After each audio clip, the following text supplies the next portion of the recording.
to Tife Files TV. We are back again with the latest gossip nyaya dziri kupisa dziri kutenderera pasocial media. Volts JT achinyomba Holy 10 naMichael Max mushure mekunge vakakanda mari pastage, asi zviri kunzi Holy 10 naye haana kufara. Zviri kunzi Holy 10 was very furious on stage after Michael Max threw back more than £300 they had never received from fans. So guys, I don't know to not deep because zviri kunzi na Holy 10 was very angry, of which Volts nayewo acomment akati hapana pandozobhaiza kukanda mari yakadai pastage. Asi zviri kunzi na Holy 10 naye was not happy about what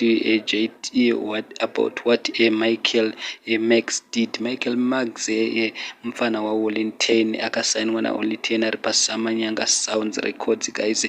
Mufana uyu anetsa mazuva ano anongotaura chiro zvaada, asi mufana uyu azoenda wakapindura wakadedzera kuti wangu handipengi kana neni hapana pandobhaiza ndenge ndanwa tea ndovhunduka kuti chii. I was told by Holy 10 kuti ndikande mari. So guys, we don't know kuti which one is which because mufana uyu ari kudedzera kuti Holy 10 ndiye akandudza kuti ndikande mari palive on stage, asi vamwe vari kudedzera kuti Holy 10 was not happy, anga akatsamwa zvisingaite kuti sei mufana uyu akakanda mari yakawanda kudai palive on stage. Saka guys, tiudzei kuti which one is which because pane video iri kutenderera palive on stage unotomboona kuti vanhu vanga vakamira vari vese vachitaura. Hatizi kuti Holy 10 anga achimudza kuti wakandire here mari kana kuti anga achimudza kuti kanda yese because zviri kunzi Holy 10 akaudza uyu kuti kanda hatidi kuitiswa naOlinda, unomuziva Olinda Chapel anoitisa vanhu. So guys, please comment down below mutiudzewo nyaya yakaitika kuUK paZim Finest guys. Mahwambe murambe. Please don't forget to subscribe to our channel and please don't jump our aids guys,